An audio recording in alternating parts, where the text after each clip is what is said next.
Vamos lá, meus irmãos, vamos lá.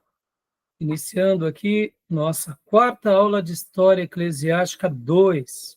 Já oramos, como é de costume. Mais uma vez, boa noite, graça e paz. Graça e paz a todos.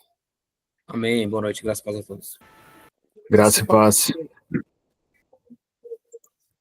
É com muita alegria que estamos tratando desse assunto tão importante, que é a Idade Média, principalmente aqui a alta, no caso, chamado por alguns historiadores Idade Média. E na última aula nós falamos sobre o papado. Não terminamos. Fiz uma abordagem mais voltada ao contexto que eles viviam, mostrando ali que aquele contexto foi um contexto muito difícil.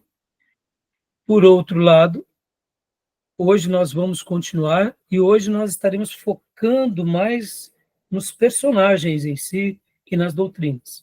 Então, hoje, nós estaremos trabalhando no nosso livro-texto, vamos lê-lo bastante, livro do Justo Gonzalez. Estarei trabalhando também um pouco dentro daquele material que é a História da Igreja em Quadros. Quero fazer ali um apanhado, uma síntese com vocês. Depois pegarei um outro livro que é a História da Igreja Cristã. Nós estaremos trabalhando no capítulo 12. Eu achei que aquela síntese foi muito feliz. Eu quero, inclusive, estar lendo uma boa parte da nossa aula, vai ser baseada ali. Depois, quero fazer uma breve leitura aqui do livro Cristianismo através dos séculos. E, por último, estarei pegando o material do nosso irmão Juliano, e nesse material do Juliano, nós estaremos, então, falando um pouco sobre conhecimento e teologia. Nosso irmão Juliano, ele tem um Juliano Reis, no site Pão Evangelho, é a aula 21, que eu achei muito boa, eu vou pegar emprestado aqui, está público, está na internet, então eu tomei a liberdade de pegar os slides da aula dele, para a gente fazer um apanhado aqui, juntamente com a apostila dele, que é a apostila que ele se baseia nessa aula, inclusive. E é uma apostila, uma síntese muito boa, então eu quero poder hoje estar usando esse material com vocês, para a gente poder aqui trabalhar junto sobre essa temática tão importante. Tá bom, meus irmãos? Tudo bem? Já oramos, como eu disse, como é de costume. As nossas aulas estão sendo gravadas para que os irmãos possam ouvir de novo ou assistir novamente para poder se aprofundar mais nesses temas. Gosto muito de usar o termo ruminar. Estudar é ruminar. Depois de aprender uma aula, a gente estuda sobre ela, ou seja, a gente faz esse processo, né, de como da ovelha, de ruminar. Então, eu não tenho dúvida que Deus vai estar abençoando cada um de nós. Essas aulas também são gravadas para que aqueles irmãos que no futuro desejarem fazer o nosso curso em EAD possam estar utilizando esse material. E também os irmãos de outras igrejas e denominações que porventura conhecerem o nosso material nas redes sociais, quem assistir essas aulas possam estar sendo abençoados com essa literatura, com esses temas, com essas propostas. E, quem sabe assim, mesmo não sendo aluno do nosso seminário, possam edificar as suas igrejas, tá bom? Então, por isso que nós gravamos. Vamos lá, meus irmãos. Então, como é costume nosso, vamos ler um texto bíblico, vou até compartilhar aqui com vocês. Apocalipse, capítulo de número 22, Apocalipse 22, versículos de número 19. Texto muito conhecido, mas um texto muito desafiador. Vou compartilhar aqui com vocês na minha tela. Minha Bíblia em Kindle.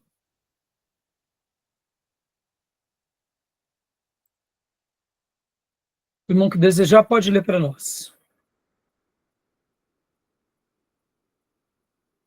Versículo 19 de Apocalipse, capítulo de número 22. Se alguém tirar Desculpa, qualquer... irmão Júnior, por favor. Tá. Pode prosseguir. Não imagina, por favor. Se alguém tirar qualquer coisa das palavras do livro desta profecia, Deus lhe tirará a sua parte da árvore da vida e da cidade santa que estão descritas neste livro. Amém. O texto de Apocalipse é óbvio, né? Quando ele fala do livro desta profecia, ele está sendo específico de uma forma clara com aquilo que Deus estava revelando, mas nós entendemos também que o Espírito Santo estava querendo dizer não apenas só desse livro, mas sim de toda a profecia. Porque nós vemos, como aprendemos em hermenêutica, que esse texto ele se repete também de várias formas e de várias maneiras em toda a Bíblia. Jesus mesmo dizendo, ai daquele que alterasse um i ou um tio. E o i, no hebraico, ele é literalmente quase como um ponto bem parecido com as letras do alfabeto, no caso as vogais que os maçoretas incluíram no alfabeto hebraico. Eu não sei se você sabe, mas o alfabeto hebraico ele não tem vogais. Então se lê o hebraico sem as vogais. No passar dos séculos, e principalmente com a dificuldade de se ler no hebraico, porque quem é nativo aprende desde cedo a ler, então, imaginem, irmãos, para nós brasileiros, que temos como língua materna o português, não, quase que impossível de imaginarmos um vocabulário em que não tenha vogais, só consoantes. Mas o hebraico é assim. E com os séculos, e para facilitar as outras culturas, os maçoretas eles colocaram pontinhos debaixo das consoantes. Então, hoje, quando se lê, inclusive, em muitas Bíblias, você vai ver, em algumas Bíblias, ela literalmente só com consoantes, e em outras Bíblias, consoantes e vogais. Quando a gente estuda a língua hebraica, nós aprendemos das duas formas. Mas o i, no caso, dentro do vocabulário hebraico, ele é tido como uma consoante. E ele é literalmente um pontinho, ou seja, é a menor letra, no caso, do vocabulário hebraico. Então, Jesus também foi enfático. Jesus, por várias vezes, disse, passarão o céu e a terra, mas as minhas palavras não passarão. E a gente vê Deus sendo contundente sobre essa questão da preservação da sua revelação. E aqui, esse texto ele deixa muito bem claro. Se alguém acrescentar alguma coisa, Deus vai acrescentar sobre ele sentenças. E se tirar alguma coisa, Deus vai tirar dele também. Leia para nós, Júnior, o versículo 18 também, por gentileza. Na realidade, eu me esqueci, era o 18 e o 19. Eu testifico a todo aquele que ouvir as palavras da profecia deste livro. Se alguém lhe acrescentar alguma coisa, Deus lhe acrescentará as pragas que estão escritas neste livro. E o 19 mais uma vez. E se alguém tirar qualquer coisa das palavras do livro desta profecia, Deus lhe tirará a sua parte da árvore da vida e da cidade santa, que estão descritas neste livro. Então, meus irmãos, é muito sério isso. Todo crente jamais poderia alterar sequer uma única porção. Eu quero ler mais um texto também que está aqui em Tiago, capítulo 3, versículo 1. Leia para nós, Júnior, por gentileza. 3, 1. Meus irmãos? Meus irmãos, não sejais muitos de vós mestres, sabendo que receberemos um juízo mais severo. Ou seja, o próprio irmão de Jesus consanguíneo está dizendo, está indicando, não queiram ser mestres. Não porque isso não seja nobre, porque o próprio Paulo disse que quem almeja o episcopado, ou seja, o pastorado, o bispo, o presbitério, como nós sabemos que eram os três termos usados, pastor, episcopos, ou bispos e presbítero, são os três termos sendo usados para o pastorado. quem deseja uma excelente obra almeja. Mas, e agora vem Tiago e diz, não sejais muito de vós, mestres. Por que não? Porque aqui ele está dizendo, olha, cuidado, se você está querendo desejar isso, saiba que você terá um juízo muito mais severo. Eu costumo dizer muito na igreja, nós pastores passaremos por 2 juízos.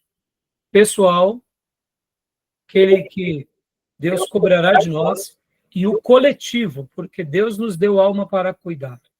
E Jesus, certa ocasião, também disse que quem alterasse algum desses mandamentos e ensinasse, seria considerado menor no reino dos céus. Ali, eu diria até uma sentença mais branda. Mas nós temos outra sentença, como foi a de Apocalipse agora, que é muito severa. E por que eu estou falando tudo isso aqui, irmãos? Porque a gente vai falar do papado. E a gente não tem como dizer aqui, eles erraram e erraram muito, então a gente só lamenta o porquê eles se enveredaram para para o romanismo, como chamamos. E é uma pena. Nunca deveria ter sido assim.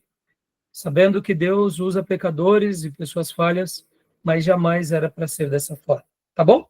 Beleza, meus irmãos, tudo bem? Vamos lá, vamos trabalhar? Temos muita coisa para a gente trabalhar hoje, né?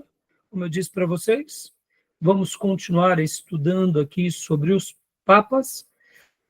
E hoje, para que a gente tenha assim um trabalho bem, eu diria, bem coeso, bem significativo, vamos mergulhar bastante aqui no material, inclusive do Justo Gonzalez.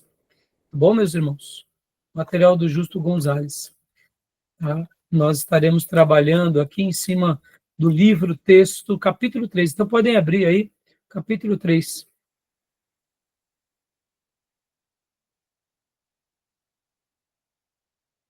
Capítulo 3.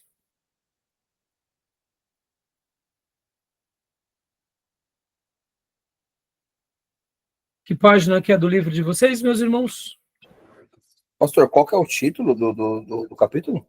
A Era das Trevas, né? Volume 3. É o papado, né? Tá.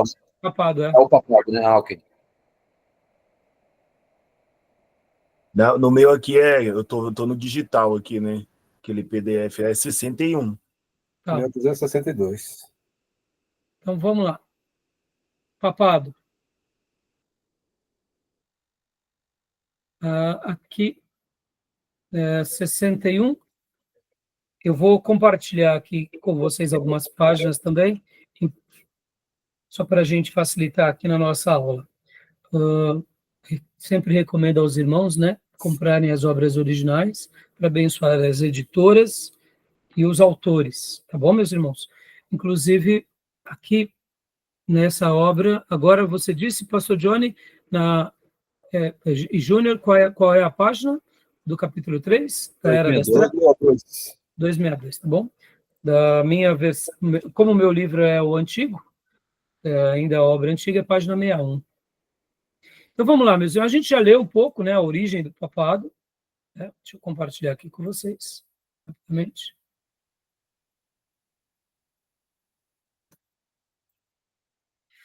Vamos fazer uma leitura, tentar fazer uma leitura rápida aqui. Irmãos, como vocês sabem, né, o material que nós estamos estudando é um material tão vasto e de tanta profundidade, então eu prefiro ler mais um pouco ainda essa obra, os autores que nós estamos usando como livro-texto, até porque eles fazem uma síntese muito boa e dessa forma, além de honrar a obra deles, a gente vai estar aprendendo com eles, tá bom? Porque, de fato, como eu disse para vocês, os nossos irmãos do passado, eles foram muito dedicados, né? Muito, mas muito dedicados. E temos, assim, grandes materiais, tanto da patrística e também de grandes historiadores. Agora, quando eu falo do passado, é que nem Daniel Hopes, que a gente vem usando. Inclusive, hoje, nós não estaremos usando o material do Daniel Hopes, tá? Não é porque eu não quero, não, é porque não vai dar tempo. Ele, inclusive, deixa eu até mostrar aqui para vocês rapidamente, ó, material do Daniel Hopes, ó, olha só. Olha só o que ele escreve sobre o papado, só para vocês terem uma ideia. Deixa eu aumentar a letra. vocês. Ó, o papado e o novo império do Ocidente. Capítulo 7, do segundo volume dele. E olha, ele trata sobre todos esses temas. A igreja diante dos novos perigos. E aí ele vem a igreja diante dos novos perigos. Inclusive, olha que interessante aqui, ó. São Nicolau, o primeiro grande papa medieval. Para ele, o grande primeiro papa medieval é São Nicolau. Interessante, né?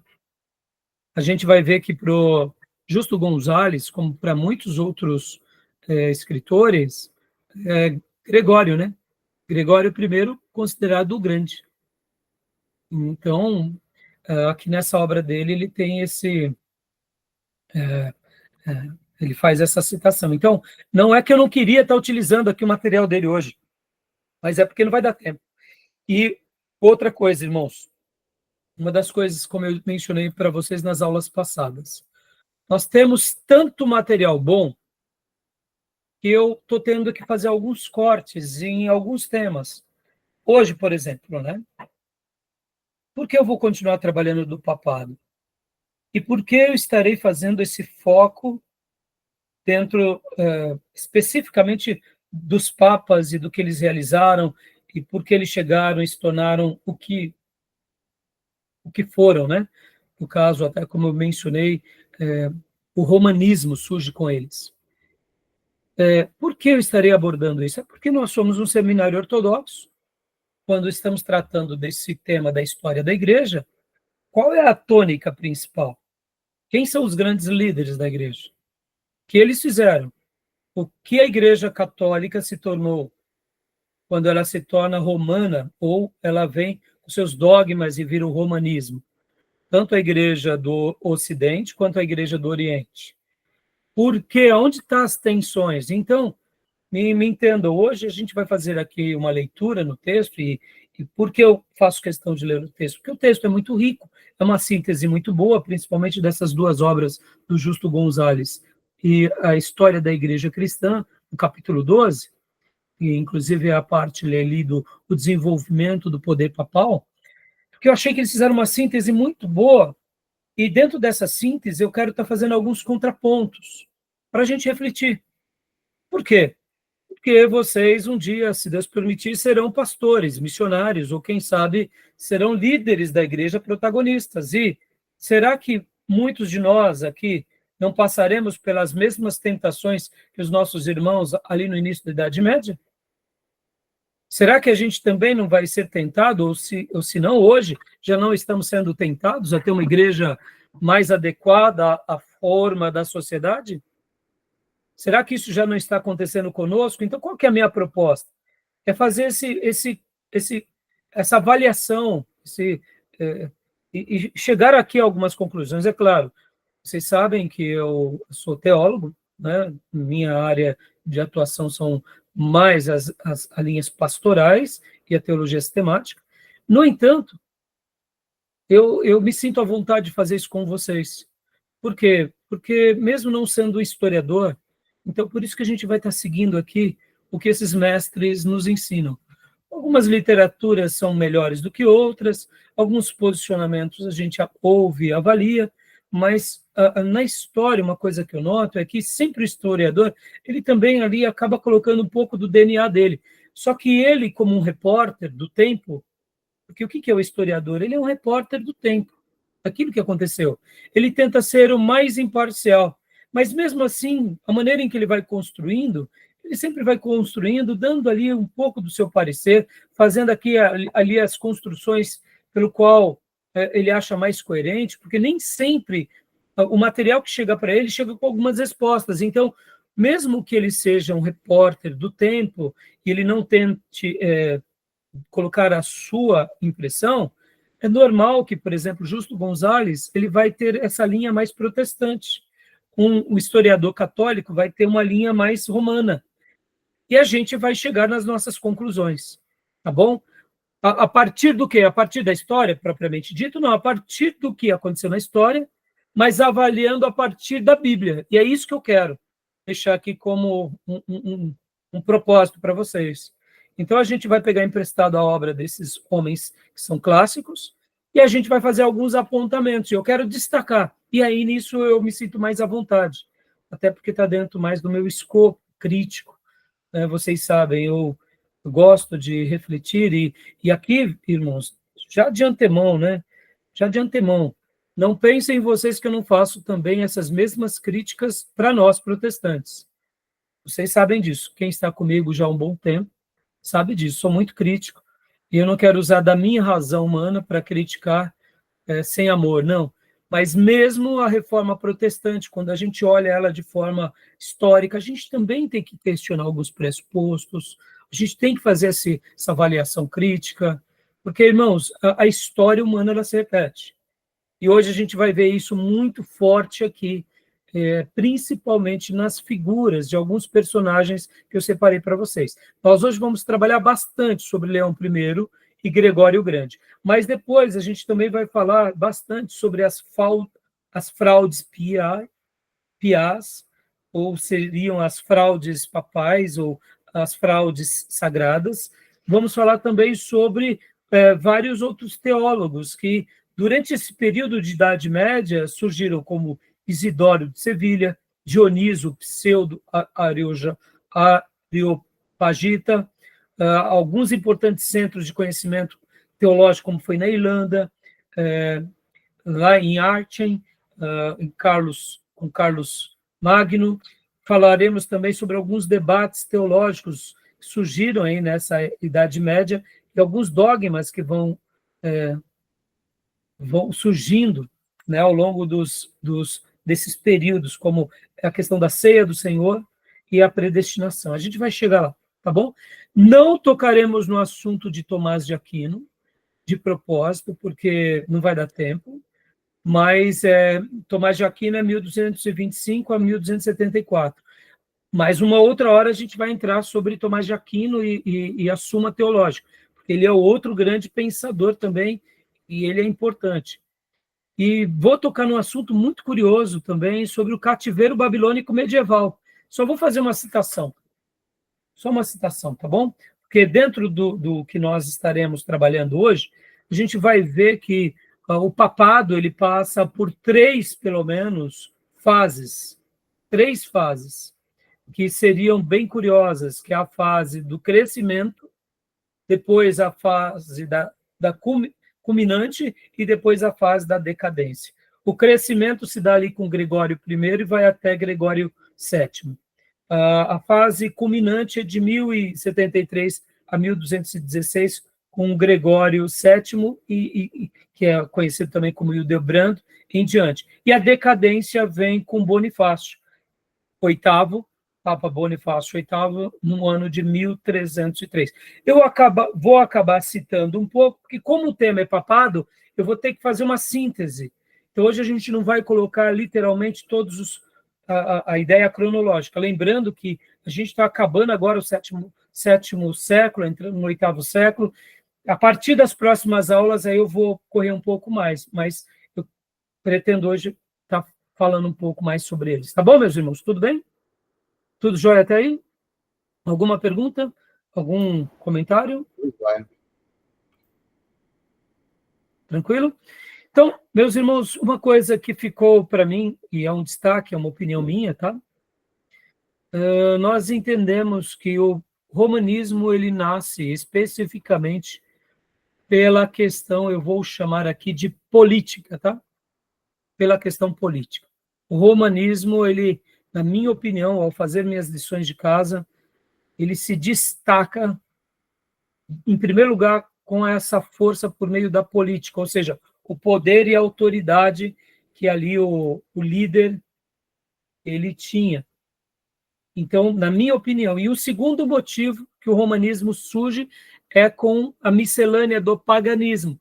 Já que ele se torna um líder político, ele não vai contra muitas práticas. Por isso que ele permite certas práticas pagãs e certos acréscimos. Daí nasce aquilo que chamamos de dogmas e de ensinos heréticos. Por que não o contrário? Por que não o paganismo e depois a política? Porque, na minha opinião, a influência pelo poder foi muito mais acentuada logo no início do papado, como mencionamos na última aula, do que, de fato, o paganismo. O paganismo veio, e eu, inclusive, quando fazia minhas lições de casa, até escrevi assim, que os papas poderiam lidar com o paganismo, e até lidaram com ele, no início. Num primeiro momento, eles até lutaram contra. Mas a política que estava envolvida no paganismo, esse foi o grande problema, ou seja, esse foi o grande calcanhar de Aquiles. Porque já que eles se enveredaram por um lado mais político, mais monárquico, mais voltado ao poder, depois, como que eles iriam lidar com aqueles vândalos pagãos que se converteram? Como que eles iam lidar com essa miscelânea? Então, eles acabam cedendo para o lado pagão. Mas, na realidade, na minha opinião, a questão política foi o grande calcanhar de Aquiles. É a minha opinião, é a minha defesa, tá, meus irmãos? Posso até estar errado, como eu disse, né, os especialistas vão poder fazer apontamentos mais assertivos, quem sabe. Tá bom até aí, meus irmãos? Então, vamos lá. Leão o Grande. Leão o Grande. Quem gostaria de ler? Para nós. Leão o Grande. Eu posso ler. Pode ler? Tá bem para ler hoje, pastor? Tá melhor minha voz. Tá bom, então. Então, pode fazer as honras para nós?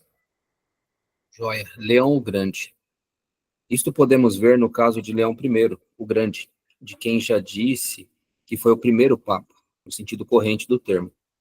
No próximo capítulo, veremos sua intervenção nas controvérsias cristológicas que dividiram o Oriente durante seu tempo.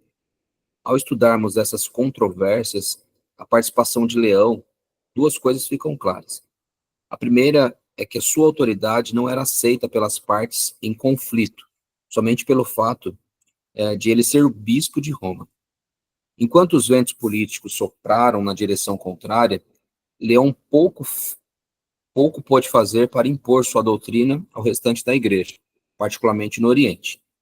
Quando, por fim, sua doutrina foi aceita, isso não aconteceu porque ele provinha do Papa, mas porque coincidiu com a do partido que, no fim, conseguiu sair vitorioso. A segunda coisa que se nota é que, apesar de Leão não conseguir fazer valer sua autoridade de maneira automática, essa autoridade aumentou por ter sido usada em prol da ortodoxia e da moderação. Portanto, as controvérsias cristológicas, ao mesmo tempo em que revelam que o Papa não tinha jurisdição universal, mostram também como sua autoridade foi aumentando.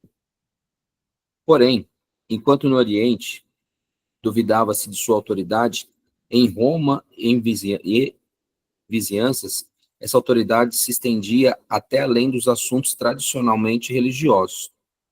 Em 452, os hunos, sob o comando de Átila, invadiram a Itália e tomaram e saquearam a cidade de Aquileia.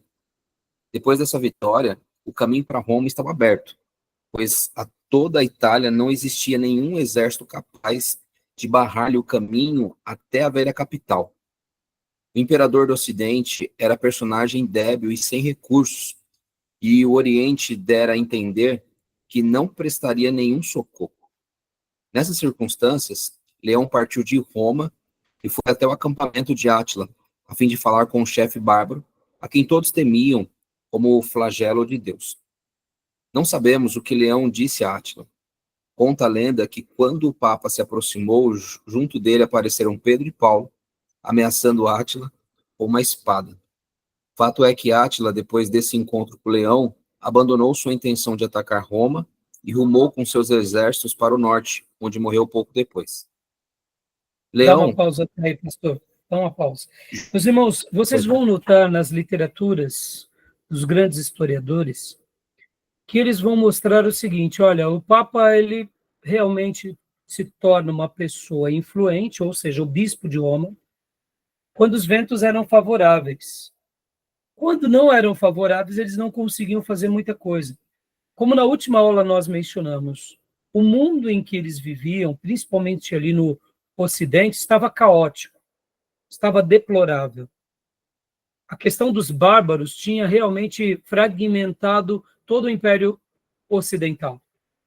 Então, ao mesmo tempo, eles fizeram um papel de líderes provisórios, já que o próprio novo rei ou imperador, antes da queda do Roma, no caso, não serviam apenas como fantoches. Depois da queda de Roma, a mesma coisa. Então, é muito interessante que eles acabam fazendo esse papel político, e esse papel, como agora a gente acabou de ver. No entanto, vocês vão notar que quase todos eles, de uma forma geral, principalmente a partir de Leão I, ele tenta, principalmente Leão I, ele tenta impor a sua autoridade. Agora, olha que interessante, aqui é o meu primeiro apontamento. Por que Leão I tentou impor a sua autoridade sobre os outros bispos? Lembrando que haviam 5 patriarcas, ele era um dos. Por que ele tentou impor a sua autoridade? Na minha opinião, é bem óbvio isso. O novo imperador romano, que estava no Oriente, não tinha muito o que fazer. Vocês têm que lembrar, meus irmãos, que o imperador, ele é nada mais do que um líder político. E tem vezes que ele cede para ganhar.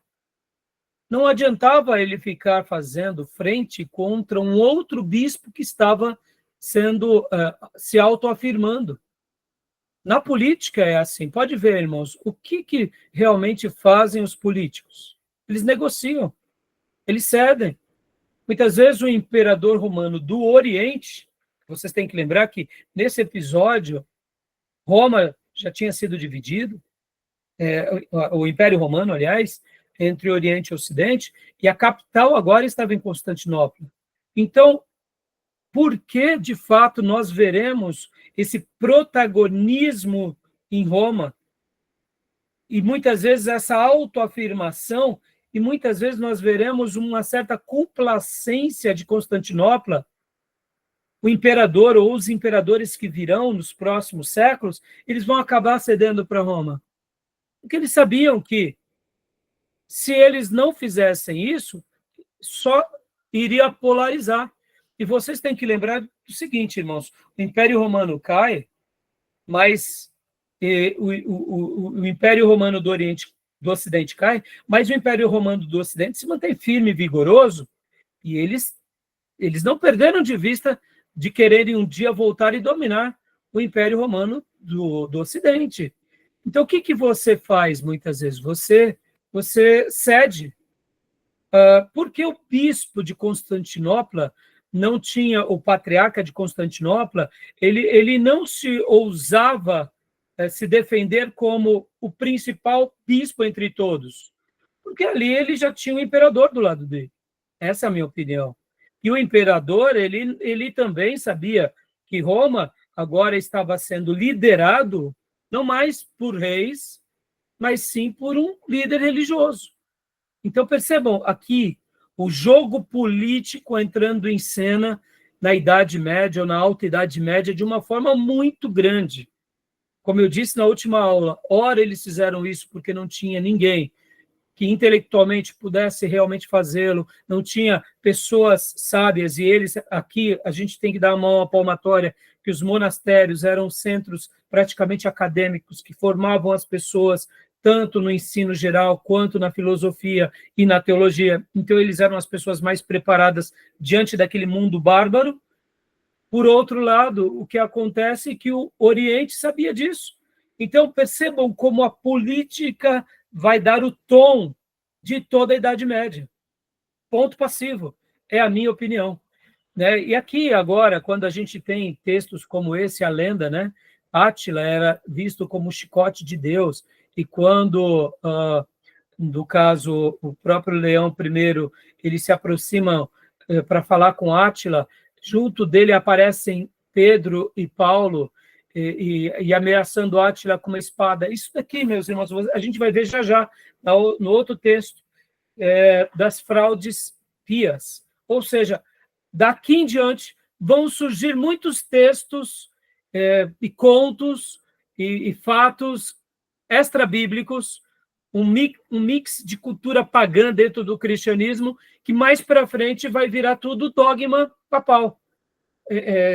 Texto papal, validando todas essas bobeiras, entendeu? Então, assim, percebam que nesse momento aqui, logo no início do texto, a gente viu o quê? Que o Leão ele tenta se impor, mas ele não os outros patriarcas não gostaram dessa ideia. Mas não puderam fazer muita coisa. Tá bom? Tudo bem até aí? Algum comentário, algum acréscimo? Tranquilo? Beleza. Então tá bom. Tranquilo. Continua lendo para nós, pastor Leão, por favor. Leio sim. Leão ainda ocupava o trono episcopal de Roma quando os vândalos tomaram a cidade, em 455.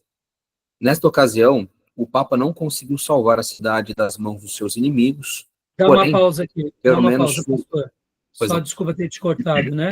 Ó, percebam, outrora aqui, né, com Átila, ele vai com uma espada, Pedro e Paulo aparecem, mas agora a história registra o fato. Qual foi o fato? Os vândalos tomam a cidade. Mas e aqui com Átila? Não tomou. Por quê?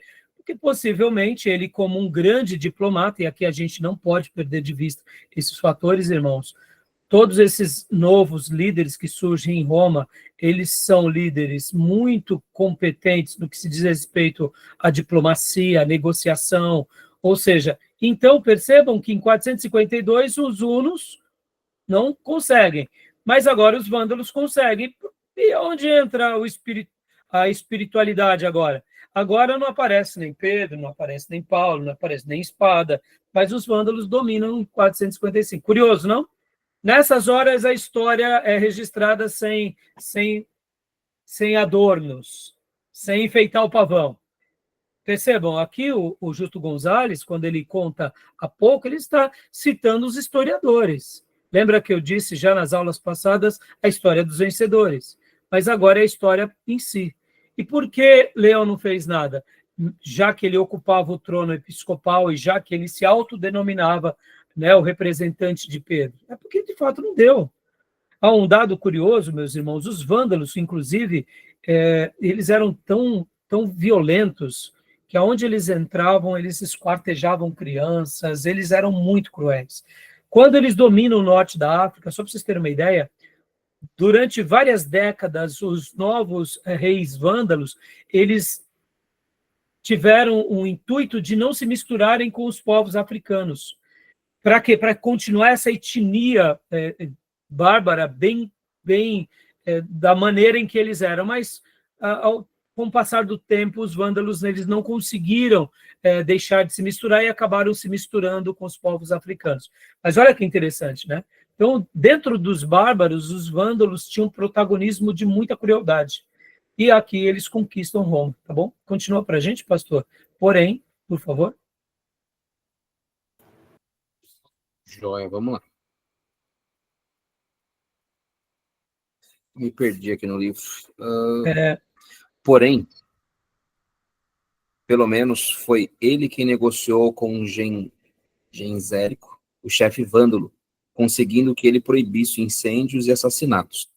Apesar da destruição causada pelos vândalos ter sido grande, ela poderia ter sido muito maior se Leão não tivesse intervindo. Tudo isso nos mostra que, em uma época em que a Itália e boa parte da Europa Ocidental estavam atoladas no caos, o papado preencheu o vazio, proporcionando certa estabilidade.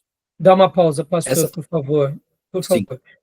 Olha, percebam, irmãos, então, notem, irmãos, aqui, no caso, a gente vê que ele faz um papel de um diplomata, ele chega, conversa e ele intervém. Então, percebam, eles preenchem o espaço. Que espaço? O espaço ficou vazio. Então, lembram que na última aula eu fui muito enfático falando do contexto geral e eu mencionei que aquilo que era para ser uma exceção virou uma regra. Os pastores, na sua história, os líderes, os sacerdotes, os profetas, em alguns momentos de caos, eles acabam ocupando certos espaços. Mas no devido momento, quando as coisas se ajustam, eles voltam para o seu papel e para o seu ofício e deixam com que aqueles que são líderes, né, no caso, políticos, civis, tomem o seu protagonismo. Então, perceba que aqui, mais uma vez, não esqueçam disso que os nossos autores registram. Eles preenchem o espaço vazio. E é um espaço vazio que, na Idade Média, vai ser muito frequente. Até porque, meus irmãos, mais um detalhe, os bárbaros, de uma forma geral, eles eram muito soldados muito exímios, mas eles eram muito territorialistas também. Então, entre os bárbaros e as suas etnias, geralmente eles não se uniam, né? Por exemplo, os hunos, eles não se uniam com os bárbaros, raramente havia essa união, porque se os bárbaros, de modo geral, vândalos, hunos, se unissem, meus irmãos, possivelmente nasceria um império muito forte ali no Ocidente. Mas eles não têm essa característica. Eu aprendi com um grande jurista brasileiro, Ives Gandra. Ives Gandra, é isso mesmo o nome dele? Júnior, me recorda? Juiz brilhante. Ives Gandra Martins. Isso. Eu nunca tinha notado isso, é óbvio, e também não é dentro da minha área de atuação. Ele, numa entrevista falando sobre o povo brasileiro, ele falou assim que os portugueses, eles guerreiam entre eles, mas continuam unidos, e nós brasileiros temos essa característica. Nós brasileiros, por descendermos em grande parte, não só a questão da língua, mas o povo e a dominância da raça portuguesa sobre nós, há uma característica nossa, a gente morre entre nós, mas nós não nos dividimos, nós nos mantemos juntos. Já os espanhóis e todos os demais povos da América Latina, podem ver, os latinos, assim como os espanhóis, eles têm muito essa questão da divisão étnica. Eles criam um grupo, uma cidade, e aí eles criam uma independência. Podem ver, em toda a América Latina é dividida. Eles falam espanhol, mas eles não são unidos. Eles são unidos pela língua, mas são países distintos. Já nós, brasileiros, não. Então, percebam que o Império Romano tinha essa característica de estar tudo debaixo do mesmo guarda-chuva. Já os vândalos representam muito bem essa característica latina, dessa fragmentação. São vândalos, são parecidos, a sua grande maioria a gente viu e aprendeu que são germânicos, mas eles são divididos, são grupos, né? E até hoje são assim, né? Os seus descendentes, tá bom? Tudo bem até aí, meus irmãos? Beleza? Beleza. Então, continuando, desculpa, pastor, você parou aqui, estabilidade, ele preencheu o vazio. Isso que eu queria destacar, Isso. né? Agora, continua para aí. Essa foi a principal razão. Joia. Essa foi a principal razão porque os papas da Idade Média alcançaram um poder que os patriarcas de Constantinopla, Antioquia ou Alexandria nunca tiveram. É muito claro. Já que eles ocupam o espaço, e aí talvez, mais uma vez, porque o imperador romano que estava ainda lá governando no Oriente, ele cedia, claro que ele vai ceder. Deixa eu ensinar uma coisa aqui para vocês, meus irmãos. Num pensamento político, você continua tendo vínculos que se aproximam, porque numa eventual oportunidade, você conquista aquele espaço. Se Constantinopla era católicos ortodoxos, e o Papa, no caso agora que está em Roma, ou o novo patriarca de Roma, ele é também ortodoxo, continua tendo contato os dois. Por quê? Dessa forma, mais cedo ou mais tarde, em algum momento, você une as forças, você continua trabalhando em sincronia. É assim que é a política. Você se une pelos pontos de coesão, não pelos... Você não vai trabalhar nos pontos de pensamento contrário. Então, Constantinopla, o imperador, ele se considerava o bispo dos bispos, tinha ali o patriarca que estava em Constantinopla, ele estava debaixo de todo o guarda-chuva dele, mas lá no Oriente, no Ocidente, não tem problema, deixa o Papa lá. O Papa continua lá, e eu continuo tendo esse intercâmbio, porque, querendo ou não, continua a mesma fé, continua ainda os mesmos valores, mesmo que os bárbaros estão agora vindo, e vocês verão nas obras e nas literaturas que, tanto do Justo Gonzalez quanto dos demais livros que eu sugeri, que os próprios reis bárbaros, quando eles dominam, aqui eles tornam cristãos, mesmo eles sendo arianos, eles vão pedir a bênção do imperador de Constantinopla, ou seja, é política, meus irmãos, é política, é acordo, é negócio, defender as fronteiras. Podem ver que nós vamos trabalhar muito pouco, mas com a invasão dos muçulmanos, há uma união ainda muito mais forte, porque, irmãos, temos que lembrar aquilo, né? O inimigo do meu inimigo é meu amigo. Ou seja, na política é assim. E a gente tem que fazer a leitura agora da Idade Média como uma grande leitura geopolítica, com viés religioso. É assim. Ah, pastor, mas perdeu a beleza? Não. De fato, é ruim mesmo. Mas é assim que a gente tem que fazer a leitura, tá bom? Então, por isso que Roma acaba tendo protagonismo e os outros patriarcas não têm. E com o passar dos anos, os outros patriarcados de Alexandria, de Antioquia, de Jerusalém, eles perdem o seu destaque e vai ficar só os dois patriarcas. É óbvio que vai ficar só os dois. E é por causa de uma questão política. É religiosa? É, mas você tem que lembrar que a Idade Média aqui era a religião que sustentava esse novo formato do império, seja ele do Oriente ou seja do Ocidente. Então, era interessantíssimo você estar atrelado a eles. E por isso que eu disse logo de início que, na minha opinião, o romanismo nasce especificamente por causa da política, ponto. E eu poderia dizer aqui até geopolítica, tá bom? É a dominância geopolítica, tá joia? Beleza, meus irmãos? Continuando, então, meu irmão, pode continuar lendo.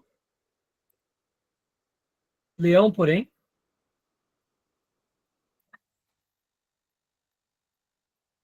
Pode continuar, pastor Johnny, aqui. Leão, porém, não baseava a sua autoridade. Por favor. Desculpa, eu estava lendo e o microfone estava fechado. Vamos lá. Leão, porém, não baseava sua autoridade somente em considerações políticas. Para ele, a autoridade do bispo de Roma sobre todo o restante da igreja era parte do plano de Deus. Jesus Cristo dera a Pedro as chaves do reino.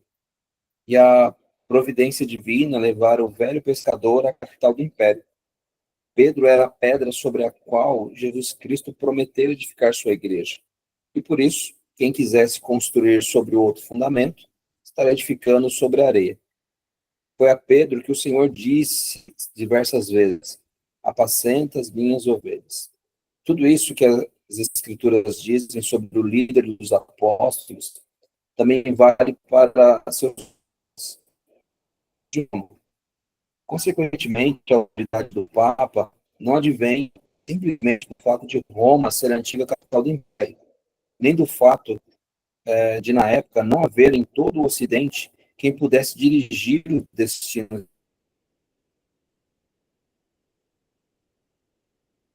da sociedade, mas era parte de Deus que existia, pois as portas do inferno, como vemos em os principais a favor da autoridade. Deu uma travadinha, pastor, mas deu para a gente ler e deu para a gente entender. Agora percebam, irmãos, ele aqui se arrazoava como agora o representante, já que Pedro tinha possivelmente ido para Roma e morrido em Roma, ele era o líder sucessor de Pedro e quem, de fato, questionasse, e isso não estava edificando, né, sobre a rocha, e sim sobre a areia, né, como ele mesmo diz, olha só aqui, né, nessa porção, né.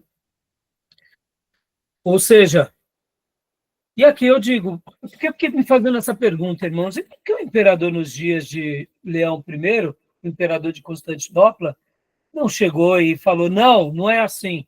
Aí eu pensei, é claro, é geopolítica. Tá bom, sou líder? Tá bom. Só que eu sou líder sobre você. E aqui a gente vai conduzindo as situações. Eu, como grande imperador, e você como mais um líder, e a gente vai trabalhando. Essa é a minha dedução, tá, meus irmãos? É a minha dedução. Tudo bem? Então, beleza, meus irmãos, até aí? Algum comentário, algum acréscimo? Né? Sobre Leão, nós não temos muitas coisas, né? O que nós teremos mais será sobre, de fato, Gregório o Grande, tá bom? Bom, Júnior, quer ler para nós agora? Você consegue ler, Júnior? Sim. Por favor, pode fazer uma leitura? Leão. Isso, os sucessores de Leão. Leão deve parte do seu prestígio à sua própria pessoa e parte da circunstância do momento. Sem dúvida, ele era um personagem excepcional. E disse com razão que em sua época não existia quem pudesse se comparar a ele em firmeza de caráter, profundeza de percepção teológica e habilidade política. Porém, tudo isso pode se manifestar graças à situação política em que ele coube viver. Com efeito, Leão foi papa durante um período de relativa anarquia na Itália. Boa parte da sua grandeza residiu em saber preencher o vazio criado por Antioquia. Não, por essa anarquia. Por essa anarquia. Isso. Agora, olha só que interessante, irmãos, eu gostei muito dessas palavras do Justo Gonzalez, né? Olha só como ele qualifica Leão em firmeza de caráter, profundeza de percepção teológica e habilidade política. E o sucesso dele se dá em virtude da anarquia. Bom, ele morre, né? Olha só. Eu vou fazer uma rápida leitura agora aqui, irmãos, para vocês, tá bom?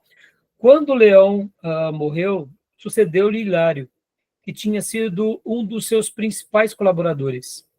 Este fez tudo o que pôde para continuar a política de Leão, se bem que com menor êxito. Durante o pontificado de Simplício, que sucedeu a Hilário, as condições políticas começaram a mudar. Em 476, vocês se lembram o que acontece aqui, né? O que acontece em 476? Qual é a queda de Roma? Queda de Roma, opa. Então, ele morre um pouco antes da queda de Roma. Com certeza, se Leão tivesse vivo aqui, não teria evitado também. Concorda? Então, ele acaba tendo esse protagonismo, mas é porque, de fato, ele ocupou um espaço. Mas agora esse espaço já não seria mais dado a quem? Ao bispo, porque agora temos quem? Odoacro, que é quem? O novo conquistador do Império Ocidental, né? Então, em 476, Odoacro, depois o último imperador do Ocidente. Na teoria, isso queria dizer que agora todo o império estava de novo reunido debaixo do imperador que residia em Constantinopla.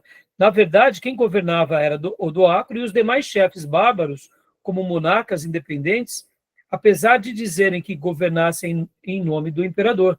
Portanto, sempre que esses monarcas eram fortes, faziam sombra ao Papa, esforçando-se por manejá-lo de acordo com as suas próprias intenções. Deixa eu continuar aqui. Opa. Ou seja, se o governante era forte, eles faziam sombra ao Papa, mas quando eles eram fracos, era o oposto. Continuando. Em outras ocasiões, porém, não havia poder político algum capaz de sobrepor ao caos. Então, os papas se viam na obrigação e na oportunidade de preencher esse vazio. Mais uma vez, a questão geopolítica, meus irmãos. Estão entendendo? Olha aqui. Eles passam a preencher, eles passam a ocupar. E por isso que eu disse que a questão do romanismo é política ou geopolítica. E o texto a seguir é bem interessante, olha só. Na época de Simplício e dos seus sucessores, Félix III, Gelásio e Atanásio II, as relações entre os papas e os imperadores de Constantinopla foram bastante tensas, pois os imperadores tratavam de conquistar as simpatias dos monofisistas da Síria e do Egito, e os papas e todo o Ocidente cristão se opunham a esta política. O que eram os movimentos dos monofisistas lá no Egito? Lembra da Capadócia? né? Lembra da Capadócia, não, da igreja copta do Egito, que eles eram monofisistas? Ou seja, percebam que agora aqui a teologia também tinha a ver com a política. Já que o Oriente era ortodoxo, e já que agora que alguns bárbaros eles eram arianos, eles começam também a se unir com outras teologias que para eles eram mais convenientes. Essa é a minha leitura. Então, o Oriente já não começa a ter embates mais sérios aqui. Como veremos nos próximos capítulos, o monofisismo era uma das doutrinas resultantes da controvérsia cristológica que abalaram o cristianismo de fala grega durante o século V. Se bem que esta doutrina foi condenada oficialmente pelo Concílio de Calcedônia em 451. Ela ainda constava com numerosos adeptos no Egito e na Síria. Como essas províncias faziam parte das mais ricas regiões do Império, os governantes de Constantinopla fizeram tudo que podiam para granjear para si a boa vontade dos monofisistas e que, por sua vez, criou tensões entre os papas e os imperadores. O que aqui o nosso irmão Gonzalez está querendo dizer? Que aqui, mais uma vez, a questão da complacência. Os imperadores, eles tentavam fazer o quê? Eles tentavam agradar a essas pessoas. Por quê? Porque, de fato, a questão aqui era teológica. Então, os imperadores, eles tentavam, mais uma vez, eu digo para vocês, irmãos, eles usaram a religião e usaram o cristianismo como massa de manobra, né? Então, para que fazer uma rixa, como a gente acabou de ver aqui, com os monofisistas do Egito e da Síria? Vamos ter tolerâncias para ele. Essas questões religiosas não são tão interessantes na cabeça de um imperador. Estão entendendo, meus irmãos? E aí a gente vai ver essas tensões, né?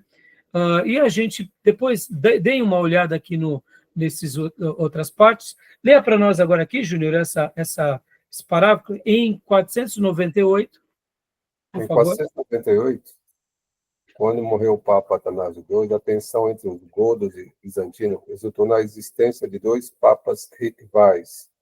Enquanto os godos e boa parte da população romana apoiava Simaco, que os católicos até hoje consideram como um verdadeiro papa, o governo de Constantinopla sustentava Lourenço.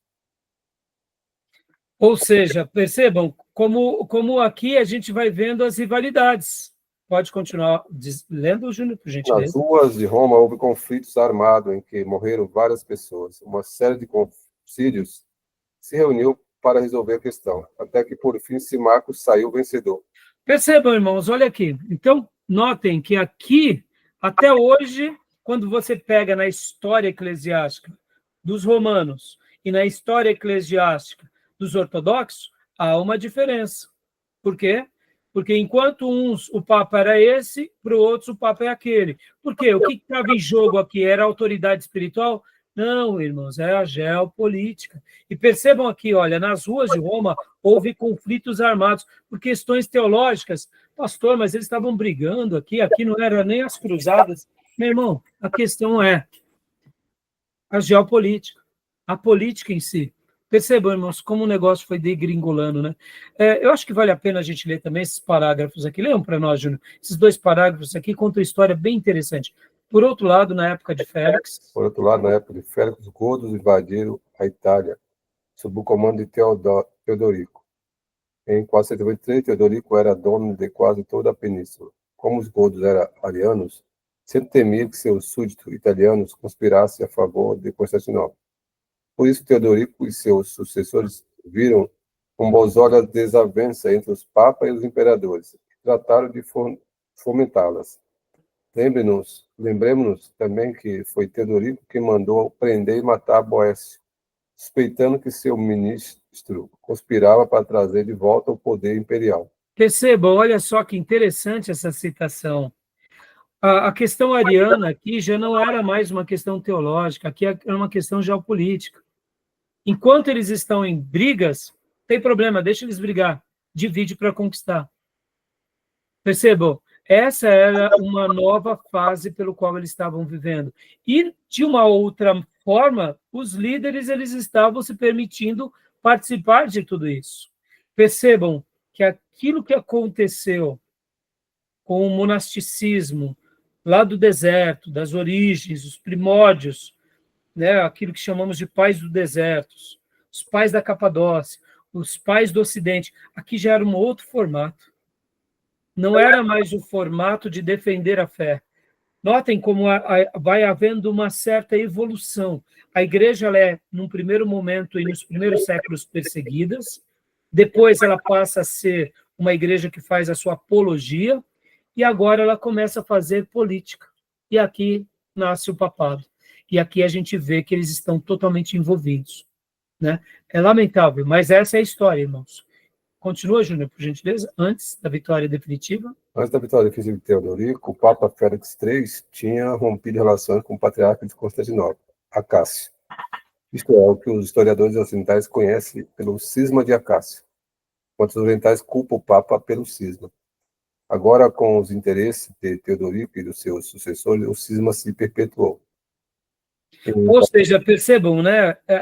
Aqui mais uma vez, cismas, quando eles tentam remontar uma história, o romanismo, dizer, não, nós sempre ficamos unidos. Não, meus irmãos, nunca foi assim. Aonde se há liberdade, há opiniões contrárias. Mas é que, como aqui a questão é geopolítica, ele recebe um novo contorno, né?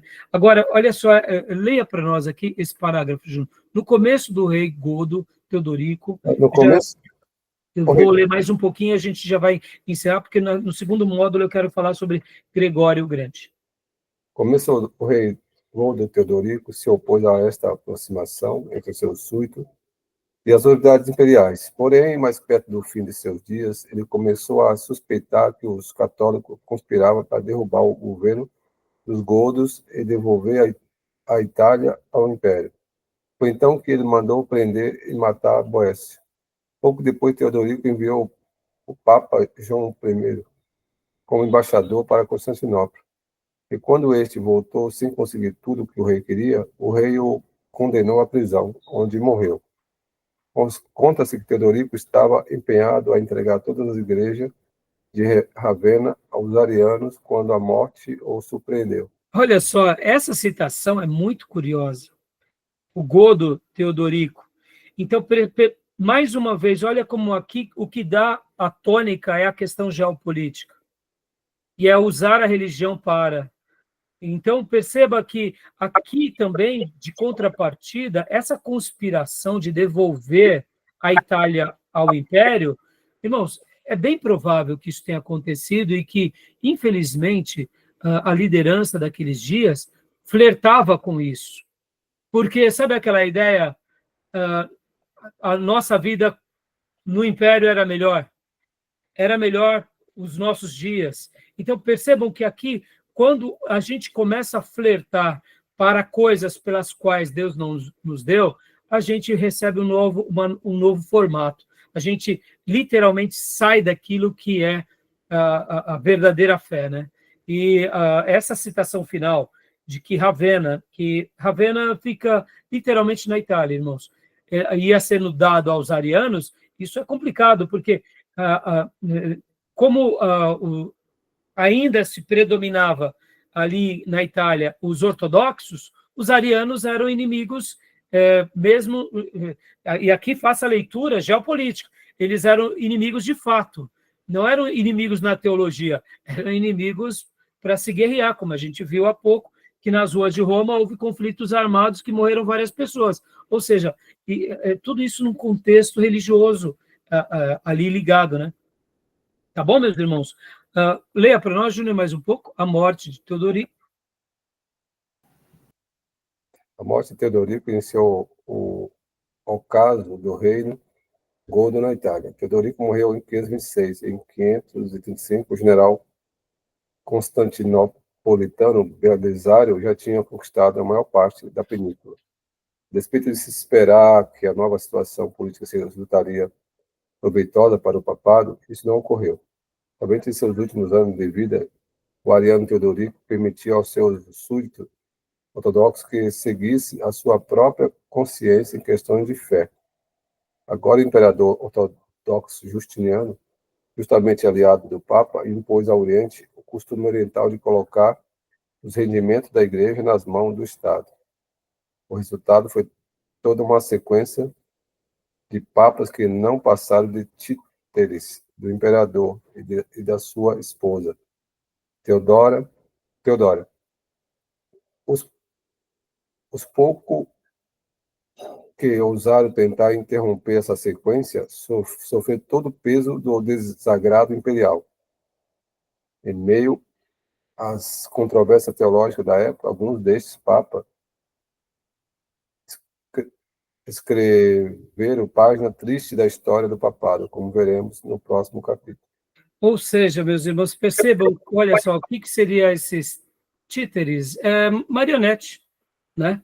Então, percebam aqui, havia sim, por parte do imperador, havia sim, por parte dos dominantes, essa questão de manipularem. E havia sim o consentimento por parte daqueles que estavam debaixo de se deixarem ser manipulados, né? E agora, o último parágrafo, para a gente estar encerrando, o domínio bizantino sobre a Itália. O bizantino sobre a Itália, entretanto, não durou muito, como já dissemos antes. O último baluarte, Godo, foi conquistado pelas tropas imperiais em 568, e já 6 anos depois, os lombardos invadiram o país. Seu poderio era tal que, se tivesse continuado unidos, não teria demorado em conquistar toda a península. Eles, porém, se dividiram depois das suas primeiras vitórias, e a partir de então, as suas conquistas foram esporádicas. Em todo caso, a presença dos lombardos e as guerras constantes que esta presença acarretou, obrigaram os papas a se ocuparem não só das questões religiosas, mas também da defesa de Roma e circunvizinhança. Quando Justiniano morreu, o Império Oriental começou de novo a decair, e em pouco tempo a sua autoridade na Itália era quase nula. O exarcado de Ravenna, que teoricamente pertenceu ao Império, se viu obrigado a se defender contra os lombardos por conta própria. E aqui, por conta própria. E aqui, o mesmo. E o mesmo podemos dizer que Roma, sob a direção do Papa. Quando Benedito I faleceu em 509, as tropas lombardas assediaram a cidade. Seu sucessor Pelágio II salvou-a, oferecendo aos lombardos alta soma de dinheiro. Além disso, já que Constantinopla não lhe enviava ajuda, Pelágio iniciou negociações com os francos, para que eles atacassem os lombardos pelo norte. Esses contatos iniciais ainda não levaram a ações militares, mas serviram de sinal para o que sucederia várias gerações mais tarde, quando os francos se transformaram nos principais aliados do papado. Agora, percebam, parece, quando nós fazemos uma leitura, apenas uma leitura, né, para cumprir tabela, a gente não nota algumas informações muito importantes. Por exemplo, aqui, meus irmãos, ó. Já que Constantinopla não mandava ajuda, Pelágio iniciou negociações com os francos. Perceba que, olha que interessante. Um papa, um líder de Roma, negociando com os francos. Aí eu te digo assim, Agostinho, Jerônimo, fazia esse tipo de intervenção?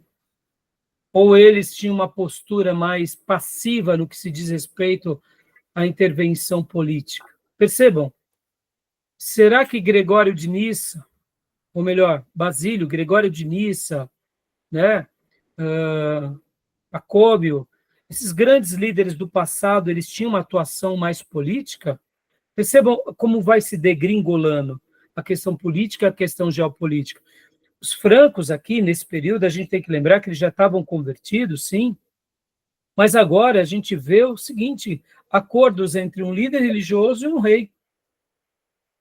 Então percebam que a mudança da chave foi total.